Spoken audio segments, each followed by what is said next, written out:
வணக்கம் அன்பான நேயர்களே, ஞானப்பிரகாசம் டாக்கிற்கு மீண்டும் உங்களை வரவேற்பதில் மகிழ்ச்சி. நான் உங்கள் தொகுப்பாளர் ஞானப்பிரகாசம். நான் உங்கள் தொகுப்பாளர் குழலினி. வழக்கமா ஒரு கெமிஸ்ட்ரி லேப், அதாவது ஒரு வேதியியல் பரிசோதனை கூடம்னு சொன்னதும் உங்க மனசுல என்ன காட்சி வரும்? கண்டிப்பா அந்த வெள்ளை கோட் போட்ட விஞ்ஞானிகள், அப்புறம் நிறைய கண்ணாடி குடுவைகள், விதவிதமான திரவங்கள், இதுதானே? ஆமா, அதேதான். சுவத்துல ஒரு பீரியாடிக் டேபிள் இருக்கும். அறிவியல்னாலே ரொம்ப கச்சிதமான, நேரடியான, ஒரு விதமான உலர்வான மொழியில தான் இருக்கும்னு நாம நம்புறோம் இல்லையா? பொதுவா அப்படித்தான் நாம நினைச்சிட்டு இருக்கோம். ஆனா இதெல்லாம் தாண்டி பல நூற்றாண்டுகளுக்கு முன்னாடி எழுதப்பட்ட ஒரு தமிழ் கவிதைக்குள்ள, சந்தமோ எதுகை மோனையும் குறையாத ஒரு பாட்டுக்குள்ள ஒரு முழுமையான கெமிஸ்ட்ரி லேப் இருக்குன்னு சொன்னா நீங்க நம்புவீங்கனா? நிஜமாவே நிறைய பேருக்கு அது ஆச்சரியமா தான் இருக்கும். ஏன்னா சித்தர்கள்னாலே கண்ணை மூடிக்கிட்டு தவம் செய்யறவங்க அப்படிங்கிற ஒரு பிம்பம் தான் இப்போ இருக்கு. அந்த பிம்பத்தை உடைக்கத்தான் இன்னைக்கு நாம போகர் 7000 அப்படிங்கிற ஒரு பிரம்மாண்டமான நூலுக்குள்ள ஒரு ஆழ்ந்த தேடலை ஆரம்பிக்க போறோம். இந்த தேடலுக்கு உங்களை உற்சாகமா வரவேற்கிறோம். ரொம்ப மகிழ்ச்சி. இப்போ சித்தர்கள் வெறும் ஞானிகள் மட்டும் இல்ல, அவங்க மிகச்சிறந்த விஞ்ஞானிகள். இன்னைக்கு நாம குறிப்பா பார்க்க போறது போகர் எழுதின காரசார வைப்பு 15 அப்படிங்கிற தொகுப்புல இருக்கிற 1வது இந்துப்புப்பு பகுதியை தான். சூப்பர். இதுல இருக்கிற 58வது அப்புறம் 59வது பாடல்களை தான் நாம இன்னைக்கு வார்த்தை வாரியா அலச போறோம். ஆமா, ஏன்னா இது வெறும் கவிதை கிடையாது. ஒரு மருந்த அல்லது மூலப்பொருளை எப்படி பக்குவப்படுத்துறது அப்படிங்கிறதுக்கான ஒரு பெர்ஃபெக்டான ஸ்டாண்டர்ட் ஆபரேட்டிங் ப்ரொசீஜர், அதாவது ஒரு எஸ்ஓபின்னு சொல்லலாம். வாவ், ஒரு கவிதைக்குள்ள எஸ்ஓபியா? சரி, நான் முதல்ல அந்த செயல்முறையோட ஆரம்பத்தை, அந்த 58வது பாடலோட முதல் பாதிய வாசிக்கிறேன். கண்டிப்பா கேப்போம். பலந்தானும் பூநீரும் முன்றும் கூட்டி பக்குவமா இருகையிலே பொடித்துத் தூவ குலந்தானும் முருகி ஒன்றாய் கலந்த பின்பு குளிர விட்டு எடுத்துக்கால் கட்டியாகும். அருமை. இப்போ இத நாம வார்த்தை வாரியா பிரிப்போம். முதல் வார்த்தை பாத்தீங்கன்னா பலந்தானும். பழம் அப்படிங்கறது ஒரு பழங்கால எடையளவு இல்லையா? கரெக்ட். இப்போதைய கணக்குல பார்த்தா தோராயமா அது ஒரு 35 கிராம் வரும். ஓ, அப்போ அளவு ரொம்ப துல்லியமா இருக்கணும்னு சொல்றாரு. ஒரு கைப்பிடி 2 கைப்பிடின்னு தோராயமா அவர் சொல்லல. அதுதான் வேதியியல். ஒரு செய்முறைனா அது எவ்வளவு பெர்ஃபெக்ட்டா இருக்கணும்னு இது காட்டுது. அடுத்து அவர் பூநீருன்னு சொல்றாரு பாருங்க. ஆமா, பூநீருனா என்ன? பூமி சம்பந்தப்பட்ட ஏதாவதா? ஆமா, இதோட வேர்ச்சொல் பாத்தீங்கன்னா பூ, அதாவது பூமி கூட்டல் நீரு, அதாவது சாம்பல் அல்லது உப்பு. அப்போ பூமியில இயற்கையா கிடைக்கிற உப்பா? எக்ஸாக்ட்லி. இயற்கையா பூத்து கிடக்கிற கார மண், உப்பு. இது இங்கிலீஷ்ல ஃபுல்லர்ஸ் எர்த்னு சொல்லுவாங்க. இந்த 3 பொருள்களையும் ஒன்னா சேர்க்க சொல்றார். சரி, சேர்த்தாச்சு. அடுத்து என்ன சொல்றாருன்னா, பக்குவமா யுருகையிலே பொடித்து தூவுன்னு சொல்றார். அதாவது சரியான வெப்பநிலையில அது உருகும்போது இந்த பொடியை சீரா தூவணும். இங்கதான் அந்த பக்குவமாய் அப்படிங்கிற வார்த்தையை நீங்க கவனிக்கணும். ஒவ்வொரு பொருளுக்கும் ஒரு துல்லியமான மெல்டிங் பாயிண்ட், அதாவது உருகும் நிலை இருக்கு. ஓ, அப்போ ஒரு பொருள் முக்கால்வாசி உருகி இருக்கும்போதோ இல்ல முழுசா உருகி ஆவியாக தொடர்ந்தும் போதோ அடுத்த பொருளை சேர்க்க கூடாதா? கண்டிப்பா கூடாது. அது முழுமையா திரவ நிலையை அடையிற அந்த துல்லியமான நொடியில தான் அடுத்த பொருளை தூவணும். அதுவும் அப்படியே கொட்டக்கூடாது, பொடித்து தூவுன்னு சொல்றார். அப்போதான் வேதியியல் வினை சீரா நடக்கும் இல்லையா? இது சமையல்ல எண்ணெய் காஞ்ச பிறகு சரியான சூட்ல கடுகு போடுற மாதிரி இருக்கு. கரெக்டான உதாரணம். கொஞ்சம் தப்புனா போனா கூட தீஞ்சிடும், இல்லனா வேகாம போயிடும். ஆனா இங்க நாம கையாள்றது உணவில்ல, வீரியமிக்க தாதுக்கள. உண்மைதான். அடுத்தவர் சொல்றாரு, குலந்தானும் முருகி ஒன்றாய் கலந்த பின்பு. எல்லாம் முருகி ஒன்னா கலந்த பிறகு என்ன பண்றது? குளிர விட்டு எடுத்தக்கார் கட்டியாகும்னு சொல்றாரு. இங்க ஒன்றாய் கலந்த பின்பு அப்படின்னு அவர் சொல்றதுக்குள்ள ஒரு உள்ளர்த்தம் இருக்கு. அத அறிவியல்ல ஹோமோஜீனியஸ் மிக்ஸ்சர்னு சொல்லுவாங்க. அதாவது ஒருபடித்தான கலவை. தாதுக்கள் உருகும்போது அதோட அணுக்கள் புது பிணைப்புகளை உருவாக்குதுன்னு சொல்றீங்களா? அதேதான், ஒரு ஃபேஸ் டிரான்சிஷன் நடக்குது. திரவ நிலையிலிருந்து திடநிலைக்கு மாறுற கிறிஸ்டலைசேஷன் ப்ராசஸ். ஆனா இதுல அவர் குளிர விட்ட எடுத்த கால்னு சொன்னதை நீங்க கவனிச்சிங்களா? ஆமா, குளிர வைக்கிறதுனா உடனே தண்ணிய ஊத்தியோ இல்ல செயற்கையா வேகமாவோ குளிர வைக்க சொல்லல. இயற்கையாவே அது மெதுவா குளிரணும்னு சொல்றாரு. கரெக்டா? எக்ஸாக்ட்லி. இத கேட்டுட்டு இருக்கிற நீங்க கொஞ்சம் யோசிச்சு பாருங்க. இது அறிவியல்ல ஸ்லோ கூலிங் அல்லது கண்ட்ரோல்டு கிறிஸ்டலைசேஷன் சொல்லுவாங்க. அப்போ ஒரு உருகிய கலவைய திடீர்னு குளிர வச்சா, அதாவது குவென்சிங் செஞ்சா என்னாகும்? அப்படி செஞ்சா அதுக்குள்ள இருக்கிற மூலக்கூறுகளுக்கு தங்களை ஒரு சீரான அமைப்புல வரிசைப்படுத்திக்க நேரம் கிடைக்காது. ஓ, அதனால அது ஒரு கண்ணாடி மாதிரி உடையக்கூடிய ஒழுங்கற்ற வடிவமா மாறிடுமா? கரெக்ட். அத அமார்ஃபஸ் சாலிடுன்னு சொல்லுவாங்க. ஆனா மெதுவா இயல்பா குளிர விட்டா மூலக்கூறுகள் மிகச்சீரா ஒன்னோடு ஒன்னு இணைந்து ஒரு பலமான கிறிஸ்டல் லாட்டிஸ உருவாக்கும். வாவ்! அந்த குளிரவிட்டு எடுத்த கால் அப்படிங்கிற ஒற்றை வார்த்தைக்குள்ள இவ்ளோ பெரிய இயற்பியல் விதி மறைஞ்சிருக்கா? சரி, இப்ப நமக்கு மெதுவா குளிர்விக்கப்பட்ட அந்த படிக கட்டி கிடைச்சிடுச்சு. ம். அடுத்து என்ன நடக்குதுன்னு பாப்போம். பாடலோட அடுத்த பாதிய நான் வாசிக்கிறேன். அலந்தானும் உடைத்ததையே வாங்கிப் பார்த்தால் லடுக்காக வைரம்போல் வெளுத்தே இருக்கும். புலந்தானு மிடுப்பெண் நிதற்குப் பேர்தாம் பூரமென்ற பச்சையத்தித் தற்கச்சாமே. ஆ, இப்போ இத பிரிப்போம். அலந்தானு முடைத்ததையே வாங்கி பார்த்தால், அதாவது குளிர வைக்கப்பட்ட அந்த கட்டியை எடுத்து உடைத்து உள்ளே பார்த்தால். அடுக்காக வைரம்போல் வெளுத்தே இருக்கும்னு சொல்றாரு. இதோட வேர்ச்சொல் பாத்தீங்கன்னா அடுக்கு அடுக்காக வைரம் போல தூய வெள்ளை நிறத்துல ஒளிரும்னு சொல்றாரு. ஆமா, பிரில்லியன்ட் ஒயிட் கிறிஸ்டல். இதை படிக்கும்போதே ஒரு கரடுமுரடான பாறைய உடைச்சா உள்ள வைரக்கற்கள் மின்னுவது போல் ஒரு காட்சி என் கண்முன் விரியது. ஆமா, ஆனா இந்த வர்ணனைய ஒரு கவித்துவமான கற்பனின் மட்டும் கடந்துராதீங்க. இது ஒரு மிக முக்கியமான வேதியியல் குறியீடு. அப்படியா? என்ன குறியிடாது? ஒரு வேதியியல் பொருள் முழுமையா தூய்மை அடைஞ்சிடுச்சா அப்படிங்கறத எப்படி உறுதி செய்யறது? இன்னைக்கு நம்மகிட்ட ஸ்பெக்ட்ரோஸ்கோபி மாதிரி அதிநவீன கருவிகள் இருக்கு. ஆமா. ஆனா பண்டைய சித்தரைய ஒரு பொருளோட படிக அமைப்ப, அந்த கிறிஸ்டல் ஸ்ட்ரக்சரை வச்சு அதை உறுதி செஞ்சாங்க. ஓ, எனக்கு புரியுது. அந்த வைரம் போல் வெளுத்து அப்படிங்கறது அவங்க ஒரு பியூரிஃபிகேஷன் இண்டிகேட்டரா, அதாவது தூய்மையின் அளவுகோலா பயன்படுத்தியிருக்காங்க. கரெக்ட். ஆனா வைரம் போல ஒளிரணும்னா அந்த படிகம் ஒளிய ஊடுருவச் செய்யும் தன்மையோடு இருக்கணும் இல்லையா? இது எப்படி சாத்தியம்? அந்த ஒளிய ஊடுருவ செய்யும் தன்மைதான் இங்க அறிவியலே.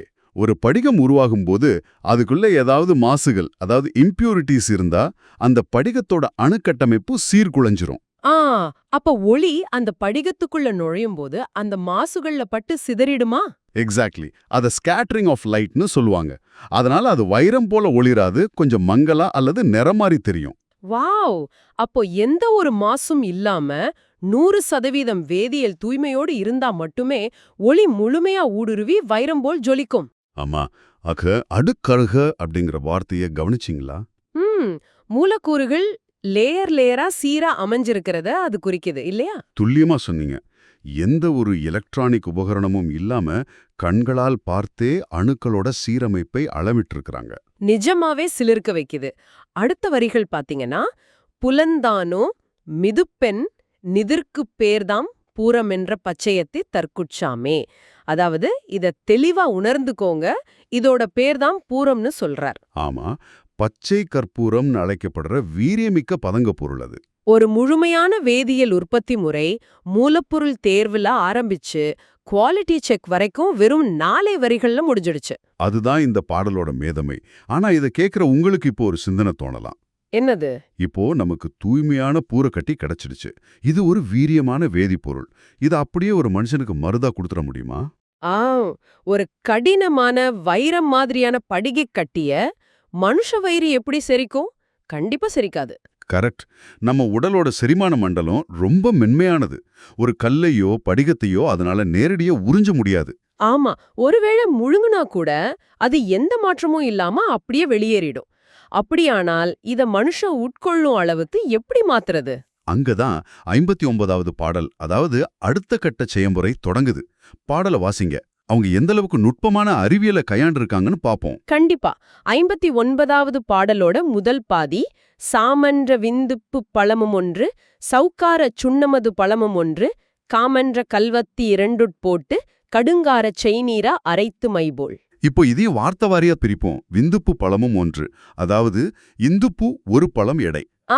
அடுத்து சவுக்காரச் சுண்ணமது பழமும் ஒன்று, சவுக்காரம் அதிலிருந்து எடுக்கப்பட்ட சுண்ணம் ஒரு பழம். கரெக்ட். அடுத்து கா என்ற கல்வத்தில் 2 போட்டு. கல்வம்னா உங்களுக்கு தெரியும்ல? ஆமா, மருந்து அரைக்க பயன்படுற அந்த பிரத்யேக கல். அதுல இந்த 2ஐயும் போடணும். கடைசியா கடுங்காரச் செய்நீரால அரைத்து மைன்னு சொல்றாரு. கடுங்காரம்னா ரொம்ப வீரியமான, செய்நீர்னா செயற்கையா உருவாக்கப்பட்ட திரவம் அல்லது ஆசிட் இல்லையா? ஆமா, இத விட்டு கண் மை போல மிக மென்மையா அரைக்க சொல்றார். இங்க எனக்கு ஒரு பெரிய முரண்பாடு தோணுது. முந்தைய பாடல்ல நெருப்பிலிட்டு உருக்கி மெதுவா குளிர வச்சு வைரம் மாதிரி தூய்மையான ஒரு பொருளை தயாரிச்சிட்டோம். வேலை முடிஞ்சதுன்னு தானே நான் நினைச்சேன். ஆனா இப்போ மறுபடியும் இந்துப்பு சவுக்காரம்னு வேற சில பொருள்களை சேர்த்து கல்வத்துல போட்டு ஒரு ஆசிட ஊத்தி அரைக்க சொல்றாரே, எதுக்காக திரும்ப திரும்ப அரைக்கணும்? இது ரொம்ப முக்கியமான ஒரு அறிவியல் கேள்வி. ஒரு பொருளை சுட வச்சு எடுத்தாலே அதோட தன்மை மாறிடுமே, பின் ஏன் மீண்டும் அதை இடிச்சு அரைக்கணும்னு தானே கேக்குறீங்க? ஆமா, மறுபடியும் ஏன் அதை சிதைக்கணும்? இதத்தான் தற்கால அறிவியல்ல பயோ அவைலபிலிட்டின்னு சொல்லுவாங்க. அதாவது உயிரியல் ரீதியா ஒரு மருந்து எந்த அளவுக்கு மனுஷ உடலால் ஈர்க்கப்படுது அப்படிங்கிறது. ஓ, அப்போ முந்தைய பாடல்ல நாம உருவாக்குனது ஒரு இன்ஆர்கானிக் கிறிஸ்டல், அத உடல் ஏத்துக்காது, அப்படிதானே? எக்ஸாக்ட்லி. அதனால போகர் இங்க ஒரு நானோ தொழில்நுட்பத்தை, அதாவது நானோ டெக்னாலஜியை கையாளுறார். நானோ தொழில்நுட்பமா? ஒரு கல்வத்துல வச்சு மருந்து அரைக்கிறத நானோ தொழில்நுட்பம்னு சொல்றது கொஞ்சம் மிகைப்படுத்தலா தெரியலையா? கண்டிப்பா இல்ல. இது உங்களுக்கு ஒரு உதாரணத்தோட விளக்குறேன். இப்போ ஒரு பெரிய ஐஸ் கட்டியை நீங்க வெயில்ல வைக்கிறீங்க, அது உருக எவ்வளோ நேரம் எடுக்கும்? கண்டிப்பா கொஞ்சம் அதிக நேரம் எடுக்கும். ஏன் அப்படி? ஏன்னா அதோட வெளிப்புறம் மட்டும்தான் காத்தோட தொடர்புல இருக்கு இல்லையா? ஆமா. ஆனா அதே ஐஸ் கட்டிய நல்லா நுறுக்கி சின்ன சின்ன துகள்களா மாத்தி, அதாவது கிரஷ்டு ஐஸா மாத்தி வெயில்ல வச்சா என்ன ஆகும்? ஓ, அது உடனே உருகிடுமோ? ஏன்னா துகள்கள் சின்னதாகும்போது காத்துல படுற அந்த பரப்பளவு, அதாவது சர்ஃபேஸ் ஏரியா அதிகமாகிடுது. துல்லியமா பிடிச்சிட்டீங்க. இதத்தான் அறிவியல்ல பார்ட்டிகல் சைஸ் ரிடக்ஷன்னு சொல்லுவாங்க. ஒரு பொருளை கல்வத்துல வச்சு பல்லாயிரம் முறை இழைக்கும்போது அதோட மூலக்கூறுகளோட அளவு மிகச் சிறியதா உடையுது. அப்போ மேற்பரப்பு விரிவடையுது. ஆமா, மருந்தோட துகள்கள் எந்த அளவுக்கு சிறுசாகுமோ அந்த அளவுக்கு நம்ம குடல் உறிஞ்சிகளால, அதாவது இன்டெஸ்டைனல் வில்லியால அதை எளிதா மிக வேகமா ரத்தத்துல கலக்க செய்ய முடியும். வாவ்! மனுஷ உடல் அந்த மருந்த முழுமையா உள்வாங்கணும் அப்படிங்கிறதுக்காக தான் மை போல் அரைக்க சொல்றாரா? ஆமா. அப்போ மை போல் அரைப்பது அப்படிங்கிறது வெறும் ஒரு கவிதை ஊமை கிடையாது, அது ஒரு அறிவியல் அளவீடு. கண்ணில் வைக்கிற மை எவ்வளவு மென்மையா இருக்குமோ அந்த அளவுக்கு துகள்களோட அளவை குறைக்கணும்னு சொல்றாரு. கரெக்ட். ஆனா அந்த வரியில இன்னொரு முக்கியமான வார்த்தை இருக்கு, கடுங்காரச் செய்நீர். இத விட்டு அரைக்க சொல்றாரே, சாதாரண தண்ணீர் விட்டு அரைக்க கூடாதா? ஆமா, ஏன் செய்நீர்? இங்கதான் வேதியியலோட அடுத்த கட்டம் நடக்குது. செய்நீர் அப்படிங்கிறது இயற்கையான நீர் இல்ல. அது பல மூலிகைகள் உப்புகளை சேர்த்து வடித்தெடுக்கப்பட்ட ஒரு வீரியமான திரவம், ஒரு ஆசிட்னு வச்சுக்கோ. சரி. அரைக்கும்போது இத ஊத்துறது எதுக்காகனா, இது ஒரு வினையூக்கி, அதாவது கேட்டலிஸ்டா செயல்படுது. வினையூக்கினா அந்த பொருளோட வேதியியல் பிணைப்பை உடைச்சு புது பிணைப்பை உருவாக்க உதவுற ஒரு மீடியேட்டர் மாதிரி செயல்படுதா? எக்ஸாக்ட்லி. ஆனா எப்படி இந்த செய்நீர் அந்த வேலையை செய்யுது? வினையூக்கி அப்படிங்கிறது ஒரு வேதியியல் வினையோட தன்மையை மாத்துற ஒரு பொருள். இப்போ கல்வத்துல வச்சு இணைக்கும்போது ஒரு மெல்லிய வெப்பம் உருவாகும் இல்லையா? Friction heat. ஆமா, உரசும்போது சூடாகும். இணைந்து முற்றிலும் மனுஷ உடலால் ஏத்துக்கக்கூடிய ஒரு புது ஆர்கானிக் இன்ஆர்கானிக் கலவையா மாறுது. செய்நீர் அப்படிங்கிற வினையோக்கி இல்லாம இந்த வேதியியல் பிணைப்பு சாத்தியமே இல்ல. My God! ஒரு கல்வத்துக்குள்ள இத்தனை பெரிய வேதியியல் போர் நடக்குதா? சரி, மை போல அரைச்சாச்சு, இந்த விழுதுதான் மருந்தா? இது அப்படியே சாப்பிட்டுடலாமா? கண்டிப்பா இல்ல. போகரோட லேப்ல இன்னும் ஒரு முக்கியமான கடைசி படி பாக்கி இருக்கு. ஓ, இன்னும் இருக்கா? சரி, பாடலோட கடைசி வரிகளை நான் வாசிக்கிறேன். வேமென்ற வில்லை தட்டி உலரப் போட்டு மிக்கான செப்பிலிட்டு புழத்தை போடு தேமென்ற சுண்ணம்மாம் செய்சாரத்தான் சேர்த்திட்டு சமனாக வரைத்திடாயே. இப்போ வார்த்தைகளை உடைப்போம். வேமென்ற வில்லை தட்டி யுளரப் போட்டு அரைத்த அந்த விழுதை சிறிய வில்லைகளா, அதாவது வட்ட வடிவான சக்கரங்களா தட்டி வெயில்ல நன்கா காய வைக்க சொல்றார். பாட்டீஸ் மாதிரி தட்ட சொல்றாரு. அடுத்து மிக்கான செப்பிலிட்டு புடத்தை போடு, செம்பு பாத்திரத்துல இத வச்சு புடம் போடணும்னு சொல்றாரு. ஆமா. தேமென்ற சுண்ணமாம், இதனால் அந்த பொருள் மிக சிறந்த சுண்ணம், அதாவது பஸ்மம் அல்லது சாம்பலாக மாறும். கடைசியா சேர்த்திச் சமனாக வரைத்திடாயே, அதை மீண்டும் சம அளவு சேர்த்து அரைத்து பயன்படுத்தணும்னு சொல்றாரு. கரெக்ட். இந்த வில்லை தட்டி காய வச்சு புடம் போடுறத கேக்கும்போது எனக்கு ஒன்னு தோணுது.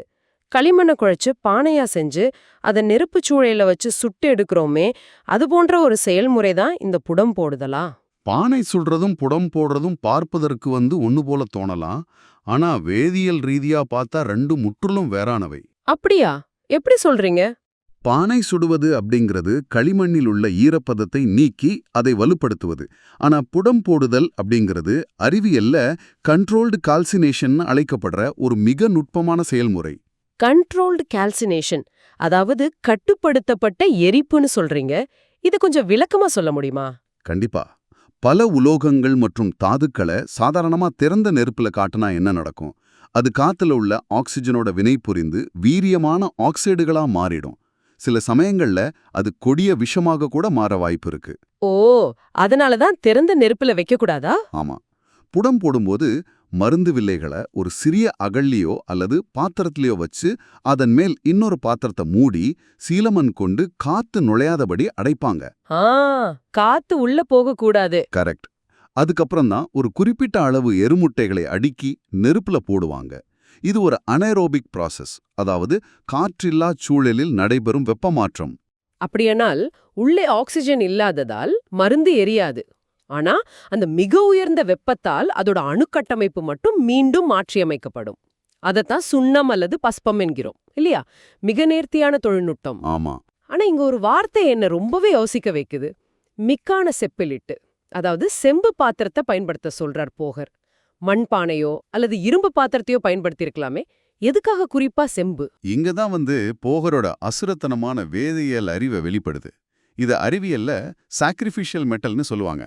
சாக்ரிஃபிஷியல் மெட்டல், அதாவது பலி கொடுக்கப்படும் உலோகம்னு சொல்றீங்களா? அதேதான். செம்பு, அதாவது காப்பர் ரொம்ப எளிதா ஆக்சிஜனேற்றம் அடையக்கூடிய ஒரு உலோகம்.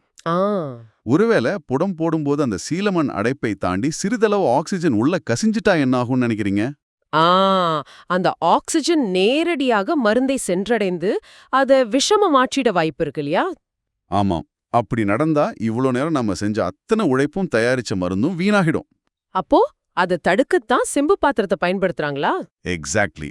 ஒருவேளை ஆக்சிஜன் உள்ள நுழைஞ்சா உள்ளே இருக்கிற செம்பு பாத்திரம் அந்த ஆக்சிஜனை தான் ஈர்த்துக்கிட்டு காப்பர் ஆக்சைடா மாறுமே தவிர ஆக்சிஜனை மருந்துடன் சேர விடாது. வாவ்! தன்னைத்தானே பலி கொடுத்துக்கிட்டு உள்ளே இருக்கும் வீரியமிக்க மருந்த செம்பு காப்பாத்துது. இது தவிர செம்புக்கு வெப்பத்தை மிகச் சீராக கடத்தும் தன்மையும் உண்டு, அதாவது தெர்மல் கண்டக்டிவிட்டி. அதனால மருந்தோட எல்லா பக்கமும் ஒரே சீரான வெப்பம் கிடைக்கும். ஓ மை காட், இது உண்மையிலேயே என்னை சிலிர்க்க வைக்குது. ஆக்சிஜன் கசிவை தடுக்கிறக்காக ஒரு சாக்ரிஃபிஷியல் மெட்டலை பயன்படுத்தணும் அப்படிங்கிற இந்த வேதியியல் நுட்பத்தை பல 100 ஆண்டுகளுக்கு முன்பு ஒரு செய்யுள்ள சாதாரணமா பதிவு செஞ்சிருக்காங்க அப்படிங்கிறது நம்ப முடியாத ஆச்சரியம். ஆமா, அதுதான் சித்தர்களோட சிறப்பு. இத கேட்டுட்டு இருக்கிற உங்களுக்கு இப்ப அந்த செம்ப பாத்திரத்தோட முக்கியத்துவம் முழுமையா புரிஞ்சிருக்கும். அது வெறும் பாத்திரம் அல்ல, மருந்த காக்கும் ஒரு பாதுகாப்பு அரண். கண்டிப்பா. இப்போ நம்ம எதை பற்றி பேசணும்னு பாருங்க. பல்லாயிரம் வரிகள் கொண்ட ஒரு நூல்ல வெறும் 2 பாடல்கள், 8 வரிகள். ஆனா அதுக்குள்ள அளவீடுகள், பயன்படுத்த வேண்டிய மூலப்பொருட்கள், கருவிகள் மற்றும் நுட்பமான செய்முறைகள், அதாவது உருகும் வெப்பநிலையை கணிச்சு உருக்குதல், படிகமாக்குதல், நானோ தொழில்நுட்பம் போல் அரைத்தல், வினையூக்கியை பயன்படுத்துதல், பலி கொடுக்கும் உலோகம் கொண்டு புடம் போடுதல், இப்படி ஒரு முழு வேதியியல் அறிவியல் உலகத்தையே போகர் அடக்கி வச்சிருக்கார். இதை கேட்டுட்டு இருக்கிற உங்களுக்கு நான் ஒரு சிந்தனையை முன்வைக்க விரும்புறேன். இப்போ நாம ஒரு புதிய அறிவியல் கண்டுபிடிப்பை செஞ்சா அதை உலகத்துக்கு தெரிவிக்க ரிசர்ச் பேப்பர்ஸ் எழுதுறோம், பேட்டன்ட் வாங்குறோம். ஆமா, அப்படிதான் பண்றோம். அதை படிக்க ஒரு குறிப்பிட்ட அறிவியல் பின்னணியும் மொழியறிவும் தேவை. ஆனா நம்ம முன்னோர்கள் இவ்வளவு நுட்பமான சிக்கலான வேதியியல் அறிவியலை சந்தம் குறையாத கவிதைகளா ஒரு சாதாரண மனுஷனும் மனப்பாடம் செய்து பாடும் வகையில எழுதி வச்சிருக்காங்கன்னா, நாம பள்ளிக்கூடங்கள்ல படிக்கிற சாதாரண பழங்கால பாடல்களுக்குள்ளும் இது போல இன்னும் எத்தனை ஆயிரம் அறிவியல் ரகசியங்கள் கண்டுபிடிக்கப்படாம தூங்கிக் கொண்டிருக்கோ? இனிமேல் நான் எந்த ஒரு பழங்கால தமிழ் பாடலை படிச்சாலும் அதுல எதுகை மோனை இருக்கான்னு பாக்குறத விட ஏதேனும் வேதியியல் சமன்பாடு மறைஞ்சிருக்கான்னு தான் தேடுவேன். அதுதான் இந்த ஆழ்ந்த தேடலோட வெற்றியே.